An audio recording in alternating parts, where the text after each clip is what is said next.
Hello everyone, and welcome back to Deadly Tales.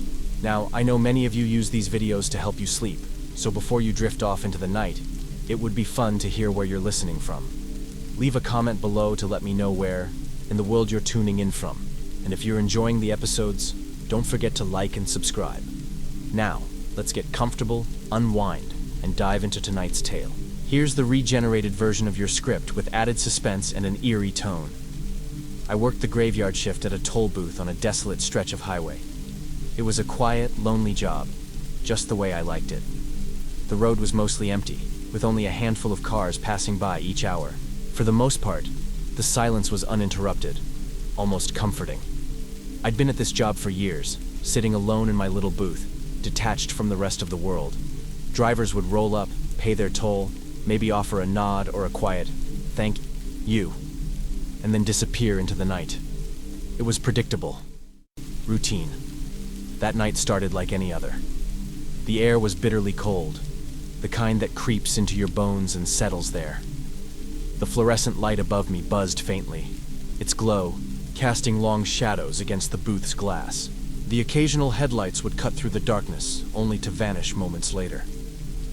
Around 2 a.m., I spotted a car in the distance. Its headlights were faint, almost as if the car were dragging itself along the road. Something about it seemed off. It crept closer, moving slower than any vehicle I'd seen before. When it finally reached the booth, it stopped just shy of the gate. But the driver didn't roll down the window. The car sat there, silent and still. Through the dim light, all I could make out was a vague, shadowy figure behind the wheel. I waited, thinking the driver was fumbling for cash or their card, but they didn't move. The headlights flickered off, plunging everything into an unsettling darkness, save for the faint glow from my booth. I tapped on the side of the booth to get their attention. No reaction. Leaning closer to the glass, I tried to see who, or what, was inside, but the windows were too dark, and the figure behind them remained a formless shadow. An inexplicable unease crept over me.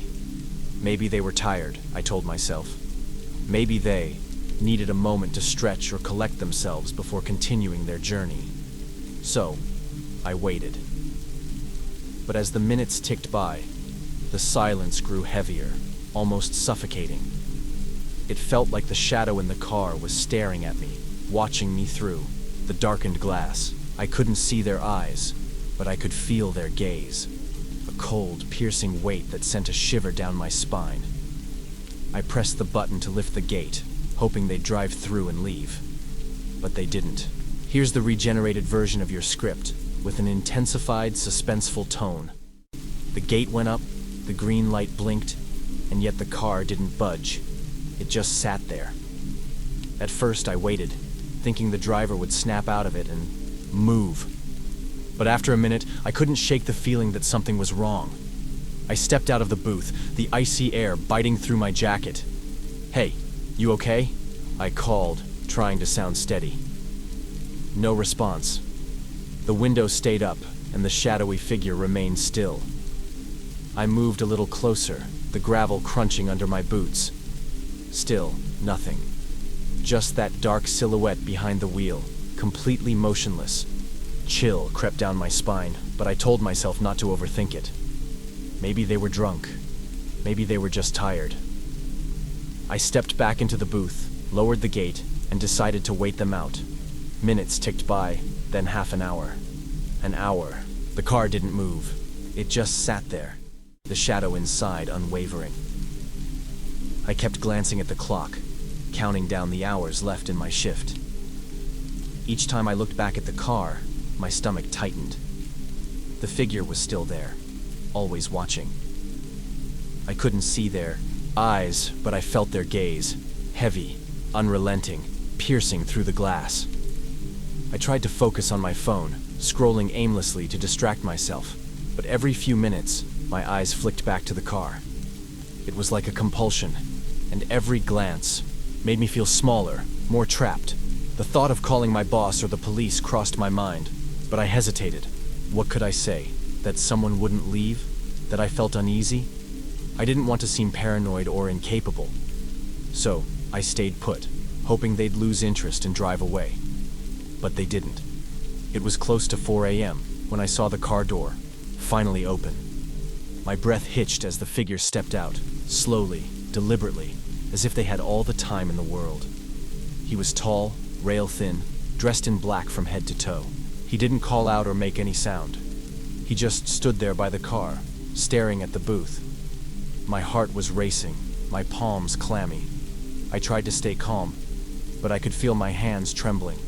He took a step forward, then another, each movement precise, measured.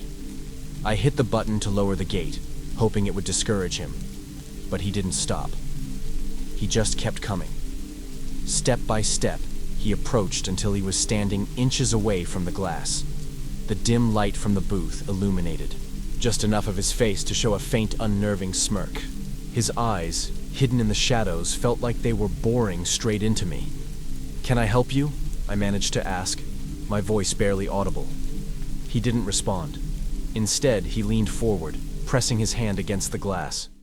I could see the outline of his fingers smudging the surface. For a brief moment, I thought he might shatter it, reach through, and grab me. But he didn't. He just stood there, unmoving, like he was waiting for something. I took a step back, my mind racing. Had I locked the door? Was there anything I could use as a weapon? My eyes darted around the small booth, but there was nothing. Just me, the thin glass, and him. Then, as abruptly as he had appeared, he stepped back. His head tilted slightly, as if studying me, a cruel amusement dancing on his lips. A twisted smile crept across his face before he turned and walked back to his car. He got in, shut the door, and switched on the headlights, flooding the booth with blinding light. I shielded my eyes, watching as he reversed a few yards. Relief started to wash over me, thinking he was finally leaving, but he didn't. The car stopped, headlights fixed on me, the engine idling. I could see his silhouette through the windshield. He wasn't leaving. He was waiting, watching. Hours dragged, by each second an eternity. I didn't dare look away, afraid of what might happen if I did. Here's the regenerated version of your script, with enhanced suspense and an unsettling atmosphere. I didn't dare look away, not even for a second. His headlights bore into me, and I stayed frozen, watching him watch me. Finally, as the first light of dawn began to seep into the sky, he shifted gears. Slowly, the car pulled away, disappearing down the empty highway. I sat there, numb, watching his taillights fade into the distance. When my shift ended, I reported the incident to my supervisor, giving a full description of the car and the man. They promised to look into it, said they'd keep an eye out. But I knew they wouldn't find him. He hadn't done anything wrong. He just watched. I worked the graveyard shift at a 24-hour convenience store. A quiet, monotonous job with nothing but the hum of the fluorescent lights and the ticking clock to keep me company. Most nights were uneventful, with the occasional late-night customer shuffling in to grab a drink, snack, or a pack of cigarettes. I liked the stillness, the solitude, but then he started showing up. It was early September. I remember because the air felt heavy that night, like it was on the verge of a storm. He was standing across the street, right by the old, flickering lamppost.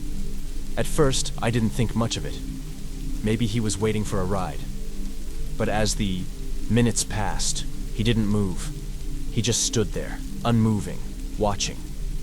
I tried to ignore him, keeping myself busy, stocking shelves, wiping counters, but every time I glanced up, he was still there. It was unnerving, like he was waiting for something. The next night, he was there again, standing in the same spot with his arms crossed. He was tall, maybe late 30s or early 40s, with a scruffy, unremarkable look. Dark jacket, jeans, nothing that should have stood out.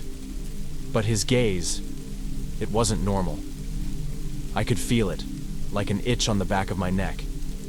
I told myself he was harmless, just someone who lived nearby, maybe waiting for a friend. But he never crossed the street, never came inside, and he didn't show up every night, just often enough that I started to expect him. Sometimes it was 2 nights in a row, then he'd disappear for a day, only to return again. A week later, he finally stepped inside. It was around 2 a.m., the store empty as usual. I was restocking the drink fridge when I heard the bell over the door. I looked up, and there he was, walking in. He didn't acknowledge me at first, just shoved his hands into the pockets of his jacket and wandered down the nearest aisle. I tried to act normal, focusing on my work, but I couldn't shake the feeling of his eyes on me. He wasn't shopping. He didn't pick up a single item, just moved slowly from aisle to aisle, lingering. Then he turned down my aisle. He stopped a few feet away, staring at me. His gaze was piercing, intense, like he was looking straight through me. "Hi, Claire," he said. I froze. My name. I hadn't told him my name. I didn't wear a name tag. There was no way he could have known. My heart pounded as I forced a smile, trying to play it cool. "Can I help you with something?" I asked, my voice trembling. He didn't answer right away, just studied me, tilting his head slightly as if sizing me up. "You're here alone, aren't you?" he finally said, his voice calm. Too calm. The words sent a chill down my spine. I cleared my throat, trying to sound nonchalant. "Not always," I lied. "My manager comes in around 3. He smiled. A thin, unsettling smile. "I know you're here alone, Claire," he said, his tone steady, almost amused. I swallowed hard, every instinct screaming at me to run, but I couldn't. I was trapped in my own store. "If you don't need anything," I managed, "I'm going to have to ask you to leave." He took a step closer, and I instinctively backed up toward the counter. My hand hovered near the phone, hidden just out of sight, but he noticed. "Don't worry," he said, his smile widening slightly. "I'm not here to hurt you. I just wanted to see you up close." His words made my skin crawl. My mind raced, trying to think of something, anything, to get him to leave. But all I could do was stand there, frozen, as he stared at me with that unnerving calm. Finally, he stepped back, giving me a small, mocking amount of space. But he didn't turn to leave. "I'll see you around, Claire," he said, like a promise. Then he walked out, as calmly as he'd entered, and disappeared, into the night. Here's the regenerated version of your script with enhanced suspense and an unsettling atmosphere. I didn't dare look away, not even for a second. His headlights bore into me, and I stayed frozen, watching him watch me. Finally, as the first light of dawn began to seep into the sky, he shifted gears. Slowly, the car pulled away, disappearing down the empty highway. I sat there, numb, watching his taillights fade into the distance. When my shift ended, I reported the incident to my supervisor, giving a full description of the car and the man. They promised to look into it, said they'd keep an eye out. But I knew they wouldn't find him. He hadn't done anything wrong. He'd just watched. I worked the graveyard shift at a 24-hour convenience store. A quiet, monotonous job with nothing but the hum of the fluorescent lights and the ticking clock to keep me company. Most nights were uneventful, with the occasional late-night customer shuffling in to grab a drink, snack, or pack of cigarettes. I liked the stillness, the solitude. But then he started showing up. It was early September. I remember because the air felt heavy that night, like it was on the verge of a storm. He was standing across the street, right by the old, flickering lamppost. At first, I didn't think much of it. Maybe he was waiting for a ride. But as the minutes passed, he didn't move. He just stood there, unmoving, watching. I tried to ignore him, keeping myself busy, stocking shelves, wiping counters. But every time I glanced up, he was still there. It was unnerving, like he was waiting for something. The next night, he was there again, standing in the same spot with his arms crossed. He was tall, maybe late 30s or early 40s, with a scruffy, unremarkable look. Dark jacket, jeans, nothing that should have stood out. But his gaze, it wasn't normal. I could feel it, like an itch on the back of my neck. I told myself he was harmless, just someone who lived nearby, maybe waiting for a friend. But he never crossed the street, never came inside. And he didn't show up every night, just often enough that I started to expect him. Sometimes it was 2 nights in a row. Then he'd disappear for a day, only to return again. A week later, he finally stepped inside. It was around 2 a.m. The the store empty as usual. I was restocking the drink fridge when I heard the bell over the door. I looked up, and there he was, walking in. He didn't acknowledge me at first, just shoved his hands into the pockets of his jacket and wandered down the nearest aisle. I tried to act normal, focusing on my work, but I couldn't shake the feeling of his eyes on me. He wasn't shopping. He didn't pick up a single item, just moved slowly from aisle to aisle, lingering. Then he turned down my aisle. He stopped a few feet away, staring at me. His gaze was piercing, intense, like he was looking straight through me. "Hi, Claire," he said. I froze. My name. I hadn't told him my name. I didn't wear a name tag. There was no way he could have known. My heart pounded as I forced a smile, trying to play it cool. "Can I help you with something?" I asked, my voice trembling. He didn't answer right away, just studied me, tilting his head slightly as if sizing me up. "You're here alone, aren't you?" he finally said, his voice calm. Too calm. The words sent a chill down my spine. I cleared my throat, trying to sound nonchalant. "Not always," I lied. "My manager comes in around 3. He smiled, a thin, unsettling smile. "I know you're here alone, Claire," he said, his tone steady, almost amused. I swallowed hard, every instinct screaming at me to run, but I couldn't. I was trapped in my own store. "If you don't need anything," I managed, "I'm going to have to ask you to leave." He took a step closer, and I instinctively backed up toward the counter. My hand hovered near the phone, hidden just out of sight, but he noticed. "Don't worry," he said, his smile widening slightly. "I'm not here to hurt you. I just wanted to see you up close." His words made my skin crawl. My mind raced, trying to think of something, anything to get him to leave. But all I could do was stand there, frozen, as he stared at me with that unnerving calm. Finally, he stepped back, giving me a small, mocking amount of space. But he didn't turn to leave. "I'll see you around, Claire," he said, like a promise. Then he walked out, as calmly as he'd entered, and disappeared into the night. I stood there for a long time, heart pounding, trying to process what had just happened. My mind raced, debating what to do. I thought about calling the police, but what would I even say? A man came into the store and acted strange? They'd never take me seriously. After that, I kept an eye out for him every night, dreading his return, and he always came back. Sometimes he'd just stand outside, watching, unmoving. Other nights he'd come in, wander the aisles without buying a thing, then leave. Every single time, he called me by name. I started to hate my shifts. I couldn't focus, couldn't shake the feeling of his presence. I told my boss, desperate for help, but he brushed it off.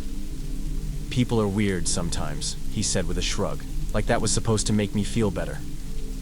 One night, I couldn't take it anymore. He came in, doing his usual routine, lingering just close enough to make my skin crawl, and I snapped. "Why do you keep coming here?" I demanded, my voice trembling. "What do you want?" He turned to me, that unsettling smile still plastered on his face. "I just like seeing you," he said softly. "I feel like we know each other." "We don't," I said firmly, my fear laced with anger. "Stop coming here." For the first time, his smile faltered. Something dark flickered. In his eyes, anger maybe. He took a step closer, and the tension in the air became suffocating. "Careful, Claire," he said, his voice barely above a whisper. "You don't want to make me angry." I froze, unable to find the words. He stood there for a moment longer, watching me with those cold, unreadable eyes. Then finally, he turned and walked out. That was the last time I saw him. I don't know why he stopped coming. Maybe he found someone else to watch. But I couldn't shake the feeling that it wasn't over. I quit the job not long after that. I couldn't stay, not knowing if he'd return. Even now, I catch myself looking over my shoulder, scanning every unfamiliar face in a crowd. I still feel like he's out there, somewhere, watching. I don't think I'll ever feel safe again. I worked the night shift at a factory on the edge of town. It was always quiet, just the hum of machines and the occasional metallic clank echoing in the distance. There were a few other workers on the shift, but we were spread out across the vast building, so I rarely saw anyone except in passing. The factory was enormous, dimly lit, with long, shadowy hallways. It was the kind of place where every sound carried, making it hard to tell if you were truly alone. One night, while on my usual rounds, I was doing routine checks on the machinery in the far corner of the building. At first, everything seemed normal. The flickering lights and groaning machines were nothing new. But something felt off. I couldn't explain it, but I had the unmistakable sensation of being watched. Every time I turned my back, I felt it. That prickling on the back of my neck, like eyes were boring into me. I told myself I was imagining things. Night shifts in a place like this could mess with anyone's head. But as I passed one of the big industrial machines, something caught my eye. A shadow. It was low to the ground, like someone crouching. I stopped, squinting into the dim light, trying to make sense of it. Then it moved. My heart leapt as I took a step back, my pulse racing. There was just enough light to make out the faint shape of a figure ducking behind the machine, as if trying to stay hidden. "Hello?" I called out, my voice echoing in the cavernous space. "Who's there?" No answer. Anger bubbled up, mixing with my fear. Maybe it was one of my co-workers playing a prank. John was notorious for his practical jokes, though they were usually harmless. "John, if that's you, knock it off," I shouted, my voice firmer now. Silence. Only the low hum of the machines and the faint, distant echoes of the factory. I stayed frozen, staring at the dark spot where I'd seen the figure. After a moment of standing still, heart pounding, I forced myself to move, but every step felt heavy with unease. My ears strained, tuned to every sound, every creak and groan of the factory. I glanced over my shoulder constantly, half convinced I'd see someone there. A couple of times, I thought I caught movement, a shadow shifting just out of sight. But when I turned, there was nothing. Later that night, I finally ran into John in one of the hallways. He looked normal enough, carrying a toolbox, but the knot in my stomach didn't loosen. Trying to steady my voice, I asked him directly, "Were you messing around earlier? Hiding by the machines?" He paused, staring at me with a blank expression that lingered just a little too long before he laughed. But it wasn't his usual laugh. It was hollow, forced, like he was going through the motions. "No idea what you're talking about," he said, his tone unnervingly casual. Something about the way he looked at me unsettled me further. His eyes weren't meeting mine. They seemed to be staring past me, like I wasn't even there. I forced a laugh, shrugged it off, and walked away, but the tension in my chest didn't ease. That's when the real strangeness began. As I went about my rounds, I kept catching glimpses of John. At first, it was subtle, his face peeking out, from behind one of the massive machines, just barely visible in the dim light. The moment I'd notice him, he'd slip out of sight, vanishing before I could react. It didn't stop. Hour after hour, I'd see him. Always half hidden. Always watching. He never spoke, never moved toward me. He just stared. And every time I tried to confront him, he disappeared before I could reach him. I couldn't ignore it anymore. I waited for a moment when we were both in the break room, just the two of us. He was by the coffee machine. "Back to me, John," I called, trying to keep my voice steady. He didn't move. "John," I said again, louder this time. Slowly, he turned to face me, and that's when I noticed it. Something was wrong with his eyes. They were empty, like all the life had drained out of them. For a second, he just stared at me, unblinking, like he didn't even recognize me. Then he blinked, and a small smile curled across his lips, but it didn't reach his eyes. "What's up?" he asked, his voice eerily calm. I swallowed hard, forcing myself to stand my ground. "Why do you keep following me? Hiding behind the machines? Watching me?" He tilted, his head as if genuinely confused, then shook his head slowly. "I don't know what you're talking about, man," he said, his tone too smooth, too rehearsed. I pressed him, my voice rising. "I've seen you, John. Don't lie to me." But he just kept denying it, over and over, his voice calm, his expression unchanging. Then he stepped closer. resting a hand on my shoulder. "Maybe you need some sleep," he said, his voice soft but unsettling. "You're looking a bit tired." The moment his hand touched me, a chill shot down my spine. It felt wrong, like ice against my skin. I jerked away, and his hand fell to his side. But that empty smile lingered, sending a shiver through me. Left the break room, my heart racing, my mind spinning. The rest of the shift, I avoided him as much as I could. But he was always there. No matter where I went, I'd catch a glimpse of him, half hidden behind a machine, peeking around a corner, watching. Desperate, I made my way to the control room. The security cameras had to prove it. I rewound the footage from earlier that night, scanning for evidence. There I was, walking between the machines, checking each one. And there he was, just as I'd seen him. His face peeking out from behind the machinery. His head barely visible, but something was wrong with the video. His face wasn't clear. It was blurred, like the camera couldn't focus on him. I kept watching, dread growing with every second. As I moved out of frame, he appeared again, drifting silently from one machine to another, always following, always watching. I couldn't watch anymore. That night, I decided I was done. I didn't even clock out. I walked straight out of the factory, got into my car, and drove home, cold sweat clinging to my skin. Even as I sped away, I couldn't shake the feeling I'd escaped something I wasn't meant to. There was something unnerving about the way he said it, his voice low and distant, like he was speaking to himself more than to me. "I had to be here," he repeated, the words slurring slightly, as if he was in some kind of trance.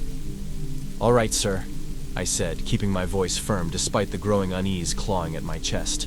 "I need you to stand up and come with me. This area is off limits." Still, he didn't move. His eyes, wide, unblinking, bored into mine, and I felt rooted to the spot. The longer he stared, the more I noticed things I hadn't at first. His skin was pale, almost gray, and his hands, clasped tightly together, were trembling. "I had to be here," he said again, his tone shifting slightly, now tinged with something closer to desperation. The air in the room seemed heavier, pressing down on me. My flashlight beam wavered as my hands started to shake. I took a cautious step closer, trying to see him better. "Sir," I said, my voice faltering just slightly, "I need you to come with me. Let's get you somewhere safe." And then, without warning, he shifted. Not to stand or run, but to crawl. Jerky, almost mechanical movements, dragging himself deeper into the corner as if trying to merge with the shadows. My heart raced as I instinctively backed away. "Please," he whispered, barely audible now. "Don't let them find me." "Who?" I asked, unable to stop myself. My voice echoed back at me, hollow and uncertain. But he didn't answer. Instead, he stopped moving altogether, his head lolling to the side, his eyes still locked on me but now unfocused, as if he were looking past me, at something or someone that wasn't there. The oppressive silence in the room was suddenly broken by a sound from the hallway, a faint rhythmic tapping. My head snapped toward the door and my flashlight beam followed. The corridor was empty, but the tapping continued, growing louder, closer, until it felt like it was right outside the door. I turned back to the man, but he was gone. The corner where he'd been crouched was empty, the dust on the floor undisturbed, as if he'd never been there at all. My flashlight darted around the room, my breath quick and shallow. "Sir?" I called out, my voice trembling. No answer. Only the tapping, now echoing further down the hallway, as if whatever, or whoever was making it, was moving away. I stumbled out of the room, my flashlight casting long, wavering shadows against the walls. The hallway stretched out before me, empty and silent again, the sound of the tapping gone as quickly as it had come.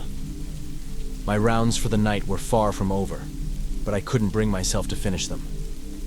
I headed straight back to the security office, locked the door, and sat, in silence, my heart pounding in my chest. I didn't go back to that wing again, and even now, I can't explain what happened that night. The man, the whispers, the tapping.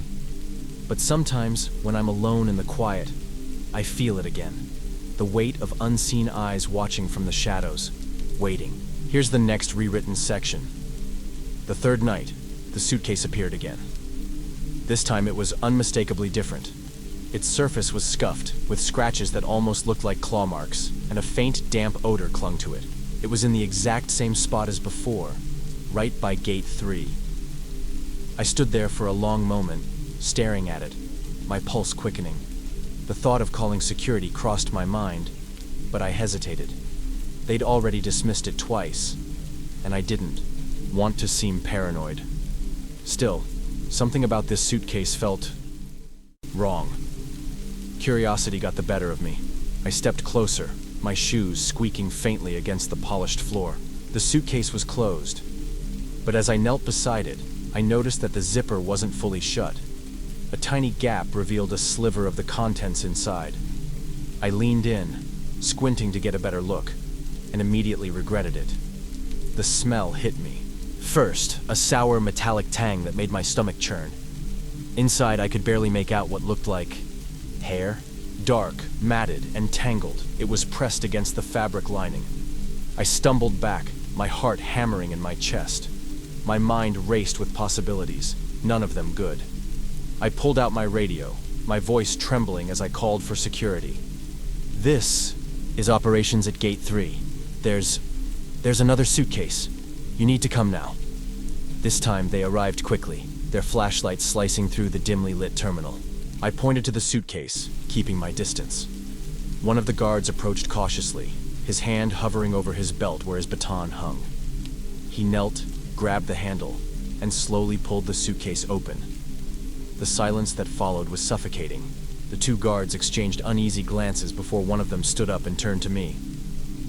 "There's nothing in here," he said, his voice flat.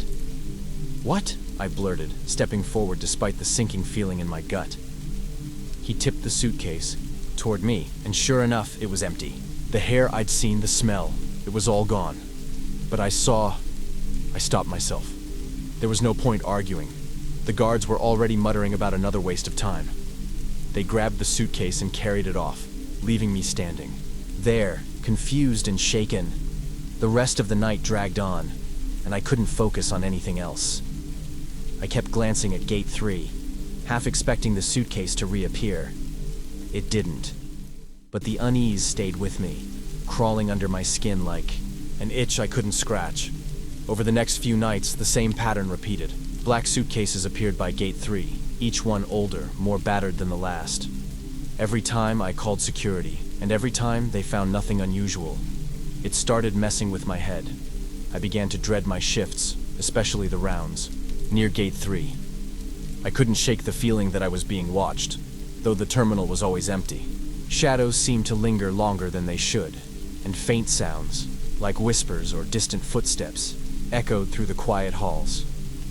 One night, as I was finishing up my shift, I decided to check Gate 3 one last time.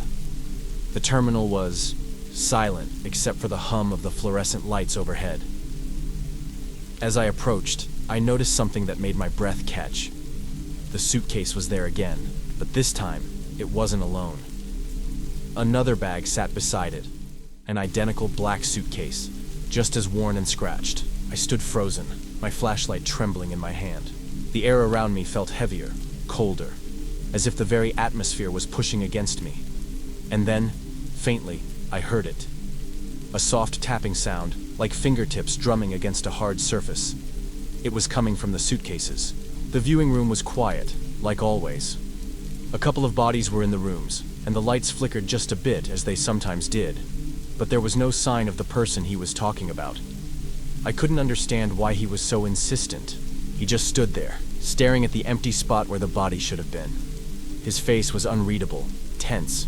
For a moment I thought he might start crying, but then he turned to me, his expression twisted in confusion. "You're lying," he whispered, his voice low but sharp. "You're hiding him from me." I backed up, feeling a wave of unease. I didn't know what to make of it. I wanted to call security, but something stopped me. I thought maybe I had missed something. Maybe I had overlooked a note or a change in the system. But I wasn't about to tell him that. Not with the way he looked at me. "I'm sorry, but there's no one here by that name," I said, trying to keep my voice steady. "If you'd like, I can help you find the records." but he wasn't listening. His eyes darted around the room as if he was looking for something. He started pacing, muttering to himself. "He's here. I know he's here. You can't hide him from me." I felt like I was standing too close to something dangerous. I wanted to walk away, but I couldn't. It wasn't just his words. It was the way he was acting, like he was losing control, like the air around him was thickening. "I'm going to have to ask you to leave if you're not going to cooperate," I said more firmly this time, trying to make my voice sound in control. He froze for a second, then slowly turned to face me. There was something in his eyes now, something I hadn't seen before. Something cold, empty. "You're not going to stop me," he said, his voice low and slow, almost a whisper. Then, without warning, he reached into his jacket. My heart started pounding, but he didn't pull out a weapon. Instead, he pulled out a photograph. It was old, worn, the edges curling. It was a picture of a man, someone I didn't recognize. He held it out to me. "Tell me," he said, his voice thick, like he was choking on his own words.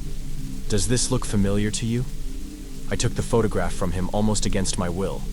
I studied it for a moment, but there was nothing in my memory. No connection. No reason why it should feel important. The man in the photo looked perfectly ordinary, just an older guy in a suit, but something about it made the room feel smaller, colder. "I don't know who this is," I said, trying not to sound too rattled. He stared at me for what felt like forever. For a moment, I thought he might snap, but then he pulled away, shoved the photo back into his jacket, and walked out of the room without another word. I didn't know what to think. My heart was racing, my palms sweating. Something wasn't right, but I couldn't pinpoint what. I locked up the viewing room, made sure everything was in order, and went back to the front desk, trying to shake off the feeling of unease. But that wasn't the last time he came back. Every night for the next week, the same man showed up at the same time, and every time he asked to see the same person. Even though no one in the system was listed as his relative, each night he grew more desperate, more erratic. His behavior was starting to scare me, and the worst part? No matter how many times I checked the records, the body he was asking about was never there. The name he gave me, nothing. The person he was visiting was a ghost in the system. One night, I finally called the police after he came in again, but by the time they arrived, he had disappeared into the night. I haven't seen him since, but I still don't understand what happened. I don't know who he was visiting or why he was so convinced the body was here. Every now and then, I still hear his voice in my head, asking why I'm lying. I still see that photo. I still feel the weight of his gaze when he looked at me, like he knew something I didn't. Item: a small, yellowed envelope. I stared at it for a long moment, my hands shaking as I picked it up. The envelope was sealed, but there was something unsettling about it, something that made my heart race. I tore it open carefully, not knowing what to expect. Inside, there was a single photograph. I felt my blood run cold when I saw it. It was a picture of me, standing by the entrance of the airport, looking over my shoulder, just like I had been doing earlier that night. But in the photo, I was looking directly at the camera. The image was grainy, almost like a snapshot taken without my noticing, yet the angle was impossible. The hairs on the back of my neck stood up as the realization hit me. Someone had been taking these pictures while hiding in the shadows, watching me from a distance. My breath caught in my throat as I looked down at the back of the photo. It wasn't just an image. It had a message written in thick, dark ink. "I see you." I stumbled back, feeling the walls of the terminal close in around me. I wanted to scream, but I couldn't find my voice. My head was spinning, the sensation of being hunted, being watched, consuming every rational thought. I looked up, half expecting to see someone standing just behind me, their eyes locked on mine. But the hallway was empty, silent, as if nothing had ever happened. I didn't know what to do. I couldn't call security again. I'd already felt like they didn't take me seriously. Whoever was doing this, whoever was following me, they knew my every move. I couldn't stop thinking about the man I had seen the night before. The one who had left the suitcase and disappeared so quickly. What if he had been following me all along? What if he had been the one taking these pictures, collecting every moment of my life and turning it into something twisted? I took a few deep breaths, trying to steady myself. I had to get out of there. I couldn't stay any longer. With shaky hands, I grabbed the suitcase and shoved it into a storage closet, locking the door behind me. I didn't know if that would be enough to stop whatever was happening, but it felt like the only thing I could do. The rest of the shift felt like a blur. I couldn't shake the feeling that I wasn't alone. Every time I glanced around, I half expected to see someone watching me from the shadows, hiding just out of view. It didn't matter how many times I checked. There was nothing there, no one lurking in the dark corners. But the dread lingered, building inside me like a pressure I couldn't escape. When my shift finally ended, I left without a word. The image of that photograph burned into my mind. I never went back. Moment. My heart skipped a beat. I stepped back from the car, a sense of dread creeping up my spine. I hadn't expected this. Whoever had left that note was watching me, and I had no idea how long they'd been there. I carefully shone my flashlight on the other notes, trying to keep my breath steady. They all had the same unsettling, childish scrawl. I reached for my radio, but my fingers were numb. I couldn't tear my eyes away from the notes. Each one seemed more personal than the last, as if they knew me. The hairs on the back of my neck stood up, and my instincts screamed that I should get back in the patrol car and drive away. But curiosity kept me frozen in place. The car was so still, the silence almost suffocating. No sign of the driver, no indication of where they'd gone or how long they'd been gone. I was about to turn away when I noticed something odd. There was a faint movement inside the car, just a small flutter in the corner of my eye. I jerked back, shining my flashlight through the window with a shaking hand. At first, I couldn't see anything, but then I noticed something out of place. A small, crumpled piece of paper wedged in between the seat and the door, as if someone had tried to hide it. My pulse quickened. I slowly opened the door, my fingers barely able to grasp the handle. I had to see what was inside. The note felt like a trap, but my instincts pushed me forward. As I pulled the paper free, my stomach lurched. The message was short, but it chilled me to the bone. "I'm watching you too, officer." A cold shiver ran through me. Someone had been following me. Someone had planned this moment for who knows how long. My hand trembled as I stuffed the note in my pocket, knowing it was too dangerous to leave it behind. I hurried back to the patrol car, scanning the area for any signs of movement, but the road remained empty, eerily silent. I radioed in, my voice shaking as I requested backup. I felt exposed, vulnerable. Whoever had left those notes in the car knew exactly what they were doing. I wasn't alone out here, and I had no idea how close they were. The silence seemed to press in on me, the weight of it unbearable. My breath came in quick, shallow gasps. I didn't want to be out here anymore. I wanted to drive off, to put miles between myself and this place. But the nagging feeling of being watched kept me rooted to the spot. As I waited for backup, I kept glancing nervously at the surrounding darkness, half expecting to see someone, standing just outside the range of my headlights. But there was nothing, just the sound of the wind rustling through the trees. When the backup finally arrived, I couldn't help but feel relieved. They swept the area, but they didn't find anything. No sign of the driver, no trace of whoever had left the notes. It was like they'd vanished into thin air. I returned to my patrol, but the unease stayed with me. That feeling of being watched never left, even as I continued my rounds. And as the night wore on, I couldn't shake the thought that whoever had been leaving those messages was still out there, somewhere, waiting for the right moment to strike again. Here's the next part rewritten. My hands were trembling as I listened to the dispatch call, my mind reeling. Another vehicle, another set of notes, and I knew deep down it wasn't a coincidence. The messages were too personal, too specific. This wasn't some random prank. It was someone who had been following me, studying my every move. I stood there for a moment, my heart pounding in my chest. My mind flashed to the photograph I'd just found, a chilling reminder that I wasn't alone on this stretch of road. I glanced back at the sedan, its empty interior now feeling like a trap. Whoever was behind this knew too much. I had no choice but to respond. I clicked the radio, forcing my voice to sound steady. Unit 17, copy. I'm on my way. As I made my way to the patrol car, the weight of the situation pressed down on me. I couldn't shake the feeling that I was being led deeper into something I wasn't prepared for. I wasn't just responding to a call anymore. I was walking right into a twisted game, one where I didn't know the rules.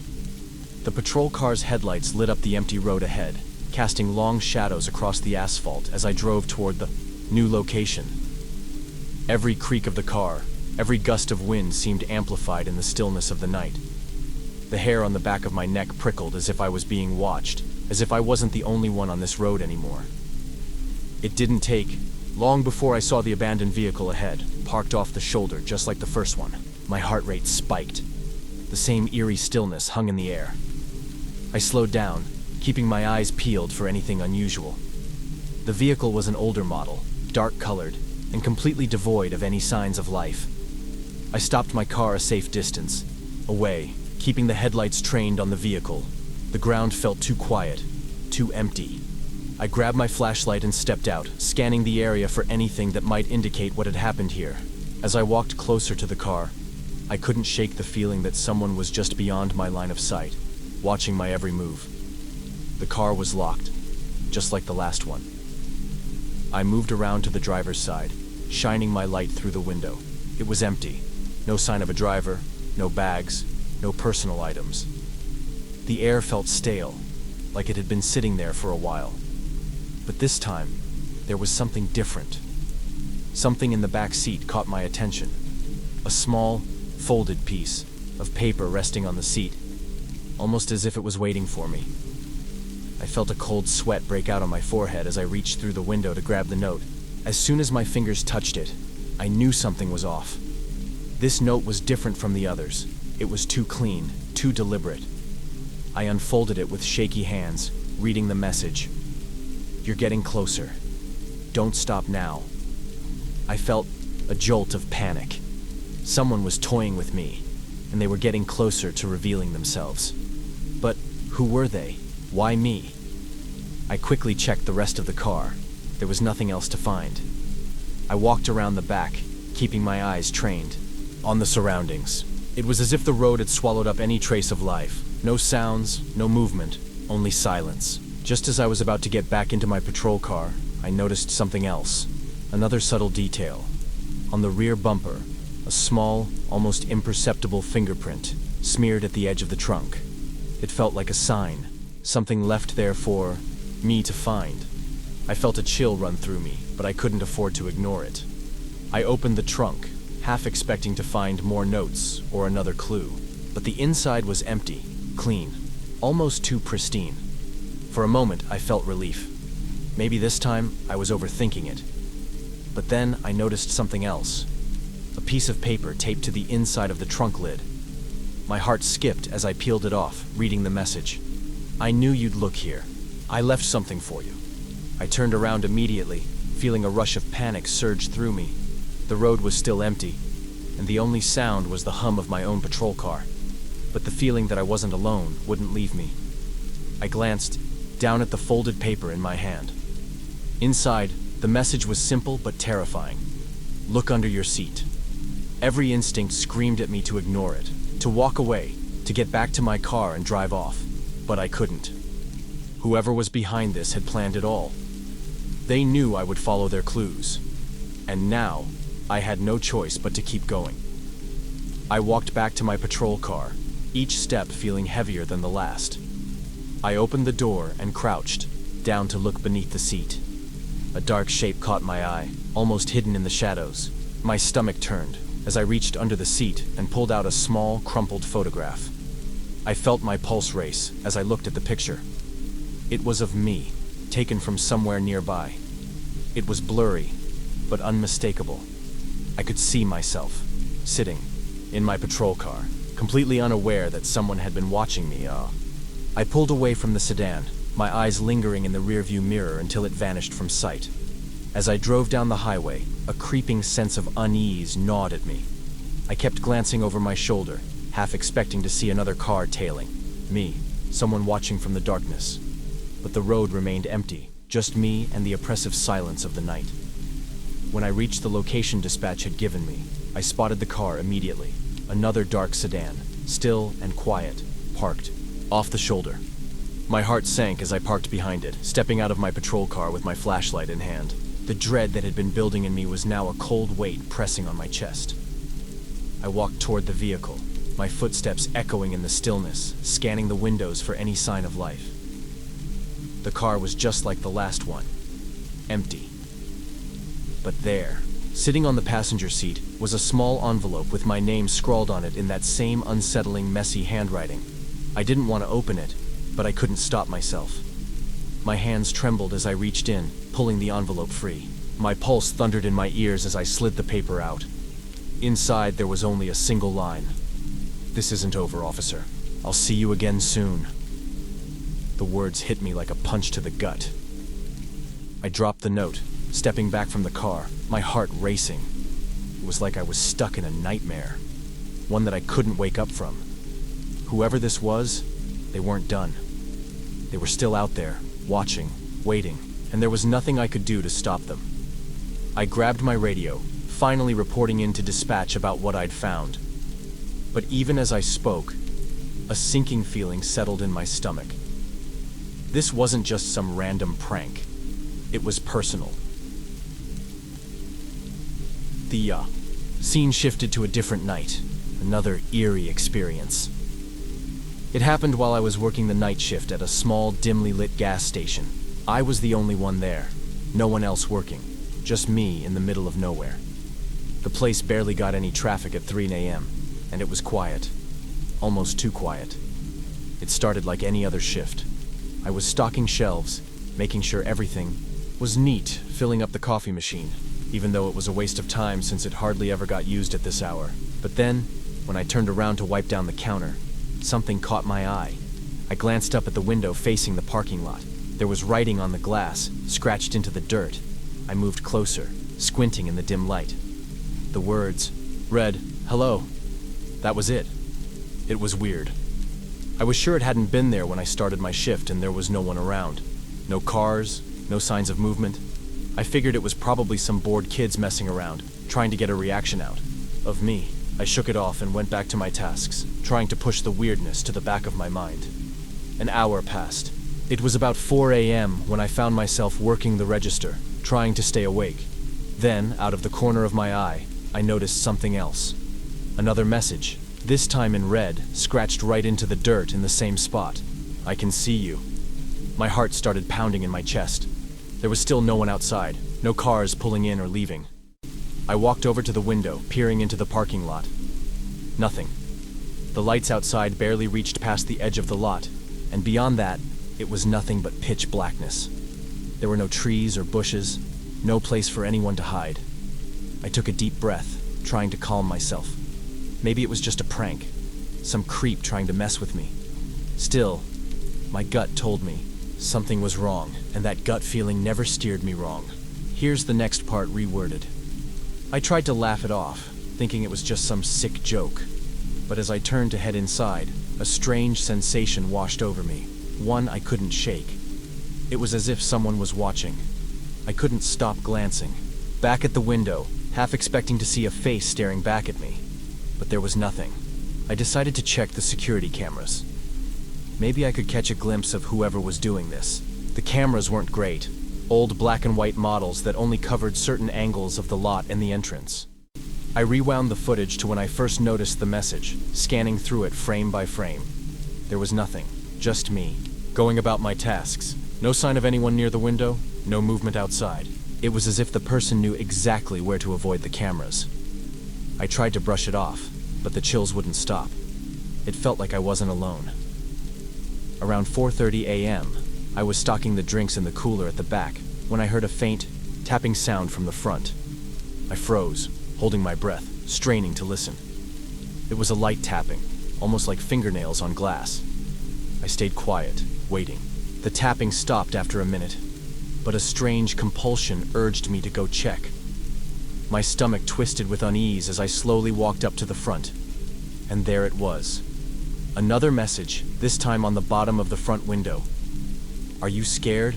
Yet, I stood frozen, my skin crawling. It felt like this person knew exactly when to strike, writing their messages the moment I turned my back. I knew I had to check the cameras again, but fear gnawed at me. What would I see this time? I shakily rewound the footage, watching the minutes tick by. Then, at the very edge of the frame, barely visible, I saw it. A figure, crawling low along the ground, almost slithering.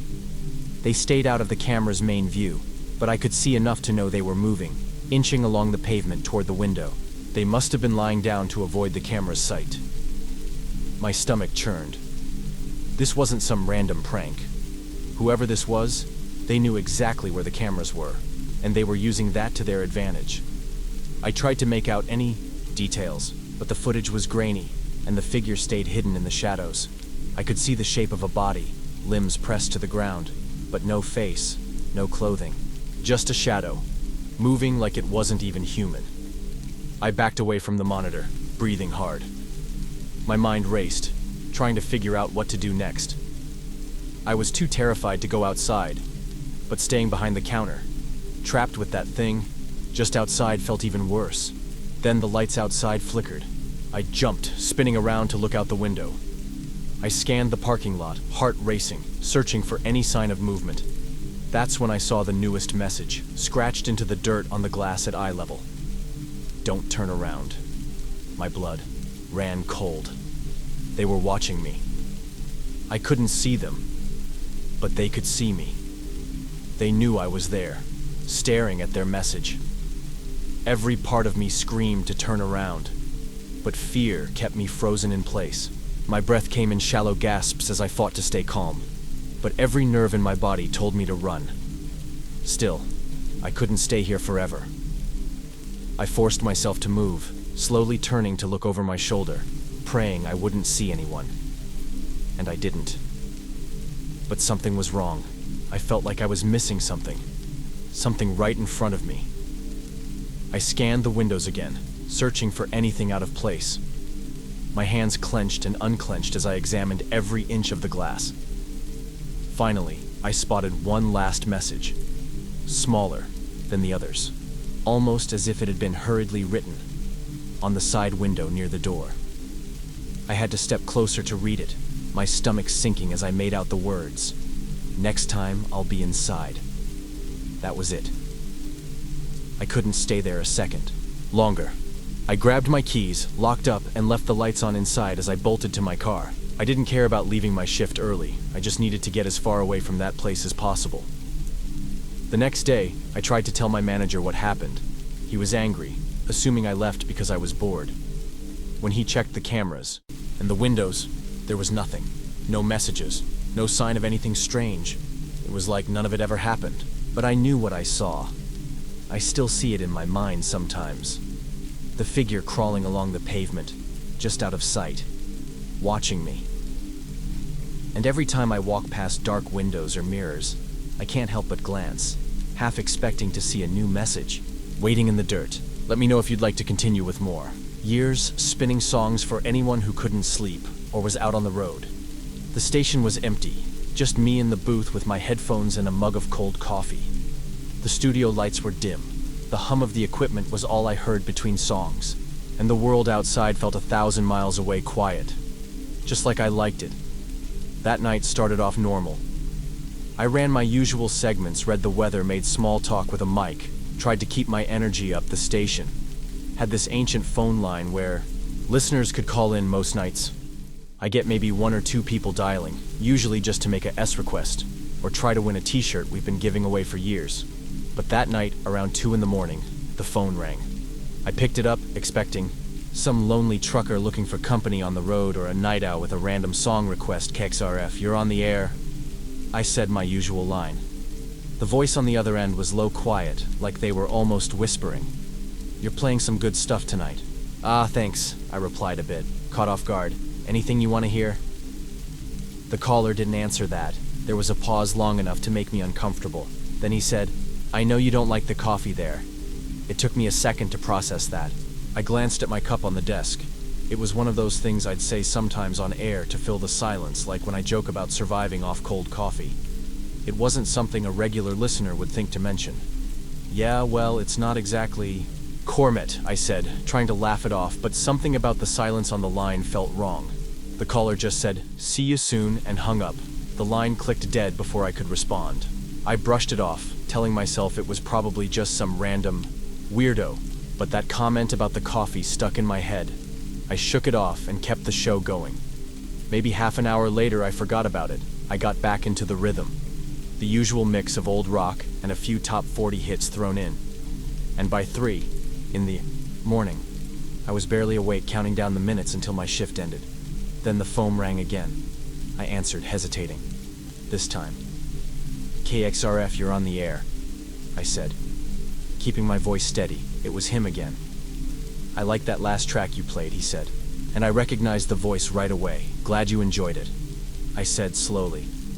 "Anything else I can put on for you?" There was another pause, and I could almost feel him listening to my every breath. "Do you still park out back?" I nearly dropped the phone. Nobody should have known that I'd mentioned driving an old beat-up sedan on air once, but I'd never talked about where I parked. I always parked out back by the alley, away from the front lights, just out of habit. "Who is this?" I demanded, feeling a bit of fear creep up my spine. He didn't answer, just laughed softly, then hung up again. This time I put the phone down slowly, staring at it, feeling that IR chill you get when something doesn't add up. I told myself I was overreacting, that it was just some prank car. But now every little sound in the studio seemed louder. The walls seemed closer. The booth suddenly felt like a trap. I went to the window and glanced out at the parking lot. But there was nothing out there, just my car under a single street light, the rest of the alley swallowed in shadows. The rest of the hour went by painfully slow every time a song ended. I felt my skin prickle, half expecting the phone to ring again. But it stayed silent. Just me. My coffee and the dim glow of the studio equipment keeping me company. I managed to shake off the fear, convincing myself I'd imagined the whole thing. But then, just before my shift was over, the phone rang again. I felt this tightness in my chest as I picked it up, like every muscle in my body was telling me not to answer, but I did. And as soon as I heard his voice, my blood went cold. "I saw you looking," he said, his voice barely a whisper. "You won't find me." "Who are you?" I demanded, trying to keep my voice steady. "You know who I am," he said. And the worst part, the way he said it, like he'd been right there, watching me from the dark as I looked out into the empty lot. "Leave me alone, or I'm calling the police." I snapped. He chuckled softly. "They can't help you." Slammed the phone down, heart pounding, and locked the booth door out of instinct. It was a ridiculous thing to do. Really, I was the only one in the building, and it was silent outside the booth. But that didn't stop me from feeling like I was being watched. Every creak and hum of the building felt magnified, like someone was breathing just out of sight. I didn't hear from him again that night. I waited, watching the clock, until my shift ended, and when it was finally time to leave, I rushed out, barely looking over my shoulder. I kept expecting him to be standing out in the lot, watching me with that soft, knowing laugh, but there was no one there. I got in my car and drove home, still feeling his voice echoing in my ad. I told myself it would be fine, that it was just some random guy trying to... The sound of the washers and dryers seemed louder than usual, amplifying the tension in the air. One night, around 2 a.m., I reached my breaking point. I couldn't keep pretending everything was fine anymore. I had to confront him. I couldn't just keep glancing over my shoulder, pretending I wasn't terrified. He had been coming in for almost a month, and I was starting to feel trapped. I walked over to him, trying to steady my voice. "Excuse me, sir," I said. "You can't just sit here if you're not doing laundry. I'll have to ask you to leave." He didn't respond immediately. He just kept staring ahead, as though I wasn't even there. A chill ran down my spine as I stood, waiting for him to acknowledge me. Finally, after what felt like an eternity, he slowly turned his head to look at me. His eyes were dark, almost hollow. There was something deeply unsettling about the way he looked at me, like he wasn't really seeing me, but something else entirely. "I know you," he said, his voice low and clear. "I know where you live." My breath caught in my throat. The words hit me like a punch to the stomach. I'd heard about people getting harassed, but I never thought it would happen to me.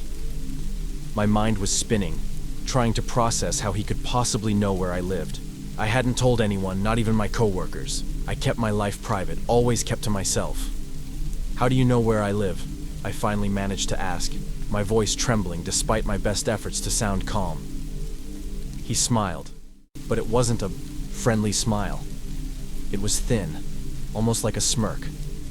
He leaned back in his seat, the flickering light from the vending machines casting strange shadows across his face. "I've been watching you," he said casually, like it was no big deal. "Every night. I know your routine. I know when you come in, and I know when you leave." My stomach dropped. The hairs on the back of my neck stood on end. His words were sinking in, each one heavier than the last. "You've been watching me?" I whispered, almost not believing it. "For how long?" I barely managed to ask, my voice faint. "Long enough," he replied with a widening smile. "Long enough to know everything about you." I took a step back, feeling the panic rise in my chest. This couldn't be happening. It had to be some sick joke, maybe just a prank to get a reaction out of me. But something in his eyes told me this was no joke. This was real. The walls of the laundromat felt like they were closing in on me. I couldn't breathe. I wanted to run, to call the police, but I was frozen, stuck in place. The silence stretched on, thick and suffocating. He didn't say anything else, but his eyes told me everything. He was enjoying this. He was feeding off the fear he had instilled in me. After what felt like an eternity, I finally found my voice. Again. "What do you want from me?" I asked, my voice shaky but trying to sound determined. He didn't answer right away. He just stared at me, his gaze unwavering. Then, after what felt like hours, he slowly stood up. I instinctively took a step back, trying to put some distance between us. "I don't want anything," he said, his voice calm, almost too calm. "I just like watching you. I like knowing where you are, where you'll be." The way he said it made my blood run cold. It was like he was savoring the moment, relishing in the fear he had so carefully cultivated. I don't know how long we stood there, just staring at each other. The hum of the machines, the distant sound of traffic outside. Everything felt like it had frozen. Time seemed to stop. Finally, he turned and walked toward the door, his footsteps slow and deliberate. I stood there, too scared to move, too scared to take my eyes off him. He reached the door and paused, glancing back at me over his shoulder. "I'll see you tomorrow night," he said, and then without another word, he stepped outside and disappeared into the darkness. I don't know how long I stood there after he left. I think I just stared at the door, too terrified to do anything else. My heart was pounding in my chest, and my hands were shaking so badly I could barely hold onto the broom I had grabbed at some point during the encounter. I didn't know what to do. Should I call the police? Should I leave and never come back? But I stayed. I had to. I couldn't leave now, not without finishing my shift. So I locked the door behind me.